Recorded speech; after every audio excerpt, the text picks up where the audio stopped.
A CEO's unlikely ally. Jonathan Miller, the CEO of Miller Industries, froze with his hand still on the gleaming hood of his black BMW. A shrill, young voice cut through the silent parking garage like a knife. "Shut up. He'd never believe you." The words were hissed, filled with a primal fear that made Jonathan's blood run cold. He was a man of logic, a master of boardrooms and mergers, but this was a sound he couldn't process. His eyes, adjusted to the gloom, found the source. A small, black girl, maybe 7 years old, was huddled in the back seat of the car parked next to his. Her eyes were wide with terror. "They're listening," she whispered, pointing towards the company building. "Your partner and his blonde wife. They said you were already here." Jonathan, 52, and a self-made millionaire, had built Miller Industries from the ground up, turning a small tech startup into a formidable company. His net worth was estimated at $200 million. He trusted his partner, Marcus Williams, implicitly for 15 years, and his executive assistant, Diana Forster, for 10. He had no time for strays, no capacity for this kind of drama. Yet, the raw fear in the girl's eyes held him. "Get in my car," he said softly, sliding into the driver's seat without any sudden movements. "The cleaning lady left it unlocked," she explained, her small voice trembling. "I hid because I saw them talking about you upstairs." A street kid's cunning glittered in her eyes, a stark contrast to her tattered clothes. "They said tomorrow you wouldn't own anything anymore." A cold dread seized Jonathan's gut. Tomorrow was the $400 million merger meeting with a Japanese investment firm, a deal Marcus and Diana had meticulously arranged. "What else did you hear?" he asked, pretending to fiddle with his phone, watching the illuminated windows of the 10th floor.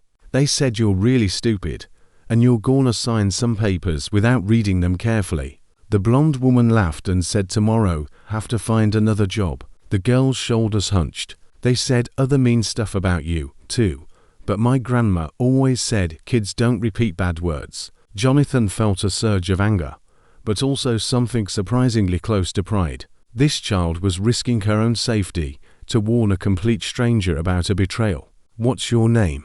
"Jasmine. And your name is Jonathan Miller, because I heard them say it 1,000 times. She hesitated. "You're not gonna turn me in to the police now, are you?" For the first time all night, Jonathan offered a genuine smile. "No, Jasmine. In fact, you might have just saved everything I've built in my life." As he pulled out of the parking garage, Jonathan's mind was already racing, formulating a plan. But an even bigger question roared at him. Why would a 7-year-old risk everything to save a man she didn't even know? The answer to that question would not only change his pursuit of justice, but his entire perspective on life. 20 minutes later, they were in an empty diner. Jasmine devoured a burger, while Jonathan nursed his cold coffee. His phone vibrated. A text from Marcus. "Ready for tomorrow, buddy. The Japanese are gonna love our proposal. You're gonna get to retire rich." Jasmine, seeing the screen, giggled quietly. "He's got some nerve. Huh. Lying to your face and still pretending to be your friend."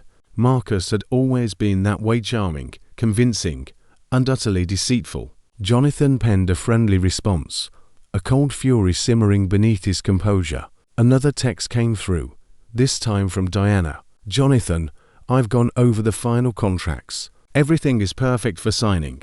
Just trust me, like you always have." The sheer hypocrisy of the message made Jonathan's stomach churn. For 10 years, Diana had been his confidant, a person who knew his life schedule, his passwords, his fears. "Do they know everything about you?" he asked Jasmine, as she licked ketchup off her fingers. "They know everything," she stated. "Bank passwords, company accounts, where you keep important papers." The magnitude of the betrayal was finally sinking in. They had years to prepare, but Jonathan suddenly realized that he, too, had years of intel on them. He knew about Marcus's secret meetings with competitors and Diana's unauthorized bonus system. He had overheard their hushed conversations when they thought he wasn't listening. "You have a very sharp mind, Jasmine. My grandma said, when you have nothing, you learn to pay attention to everything." She wiped her hands with a napkin. They think you're stupid, but you're not, are you? Jonathan smiled.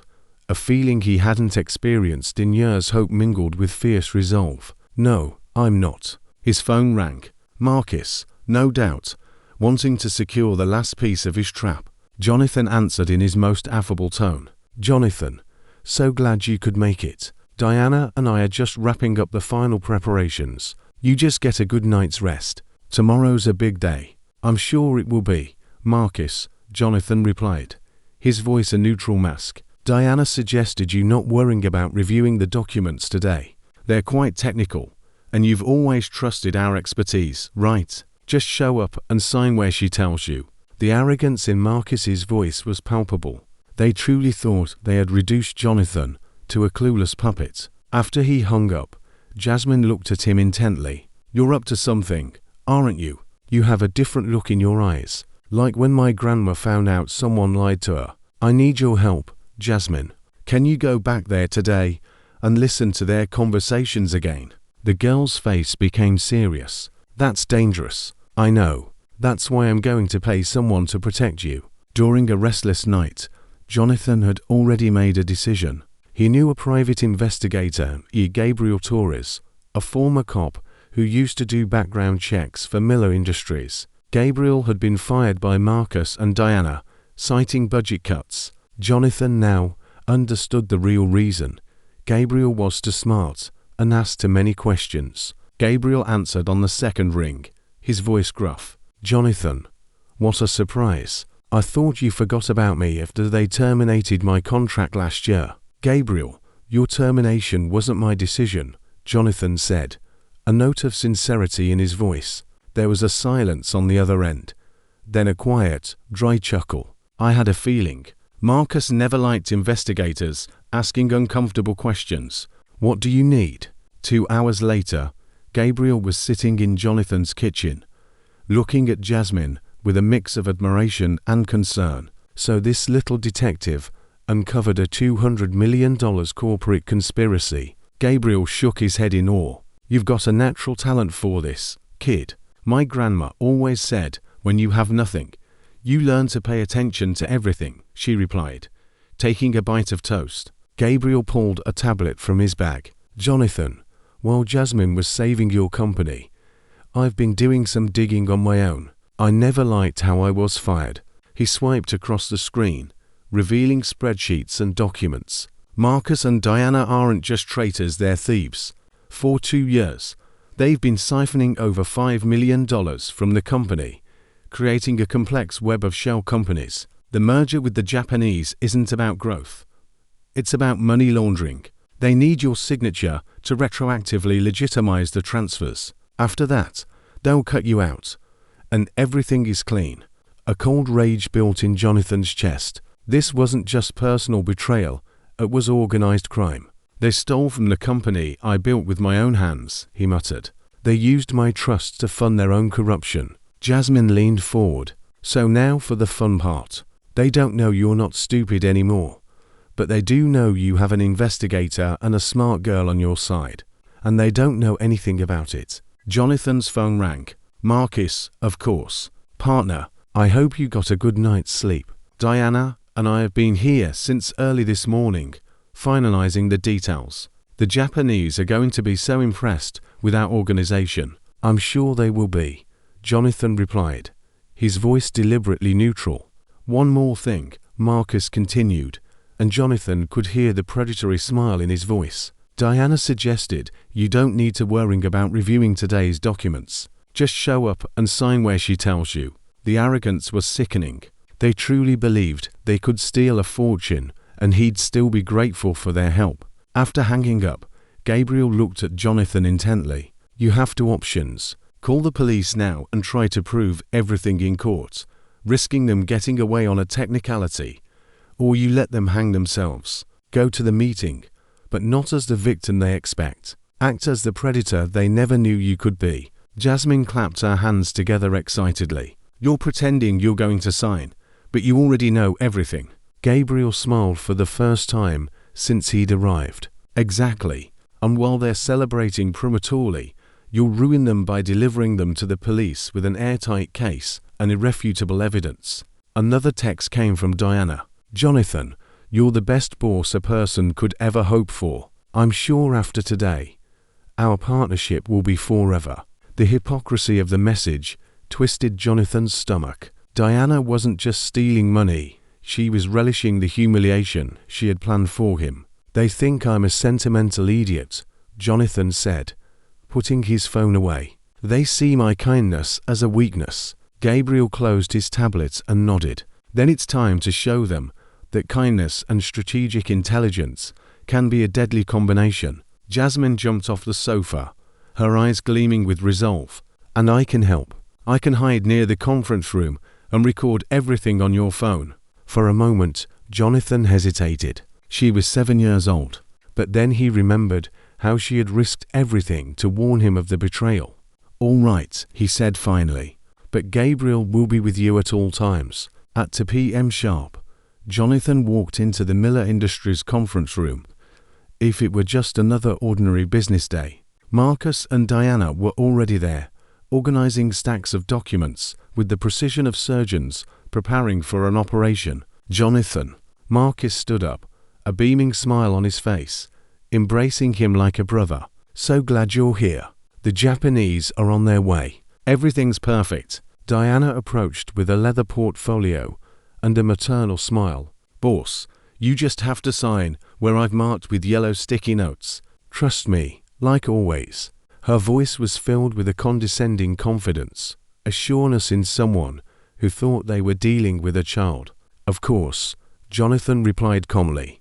"But first, I wanted to show you something interesting I learned last night." Gabriel Torres walked into the room, carrying a box of documents, followed by 2 federal investigators. Marcus and Diana exchanged a quick, silent glance, but their smiles remained in place. "Gabriel," Marcus frowned. "I thought you didn't work for us anymore." "I don't," Gabriel replied dryly. "Now, I work for the real owner of the company." Jonathan connected his laptop to the room's projector. "Marcus, Diana, do you remember this conversation?" The screen lit up with detailed spreadsheets showing bank transfers, dates, and amounts. $5,300,000 embezzled over 2 years. For the first time, Diana's smile faltered. "Jonathan, what is this? Some kind of joke?" "A joke." Jonathan advanced to the next screen. Photos appeared, Marcus entering and leaving offshore banks, signed documents, fake contracts.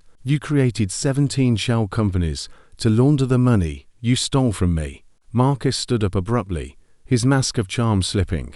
"Where did you get this?" "This information is confidential." "Confidential." Jonathan chuckled quietly. "Marcus, did you really think I built a $200 million company without learning to protect my own interests?" Diana tried to maintain her composure, but her hands, holding the folder, trembled. "Jonathan, you've misunderstood. These transactions have perfectly legal explanations," Gabriel interrupted, handing an envelope to each of the investigators.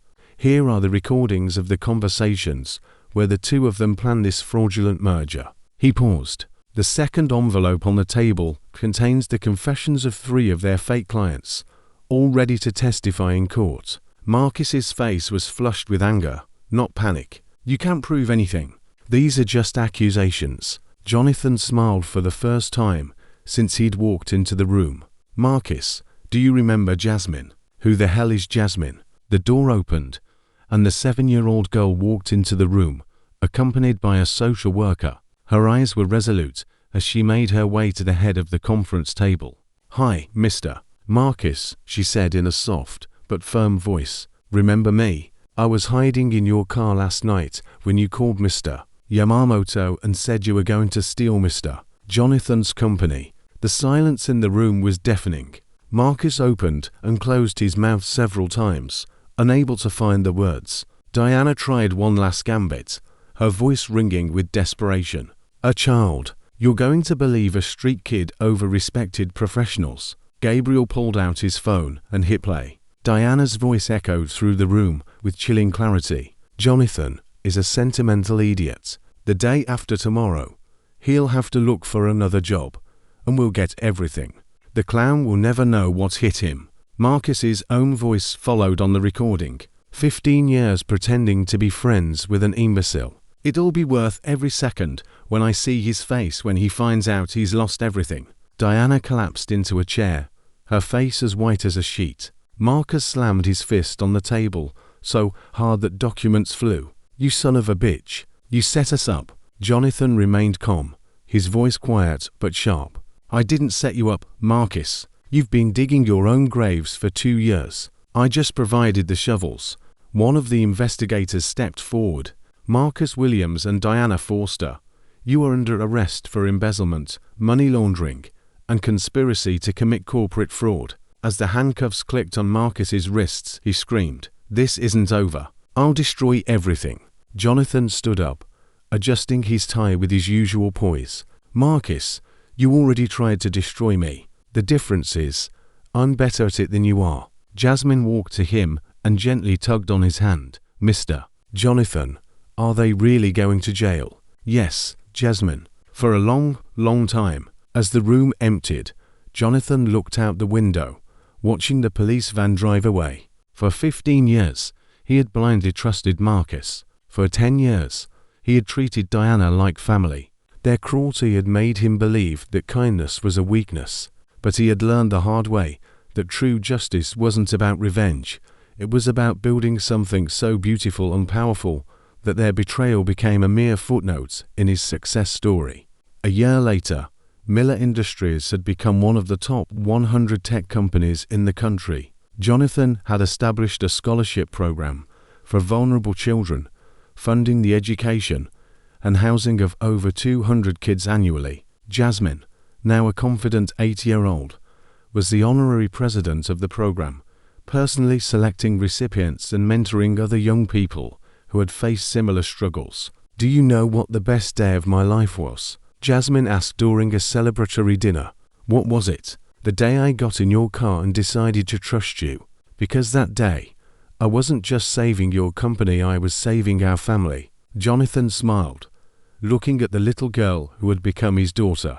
Marcus and Diana had tried to destroy everything he had built, but they had inadvertently given him the greatest gift of all, a chance to learn that family isn't just about blood. It's about courage, loyalty, and unconditional love.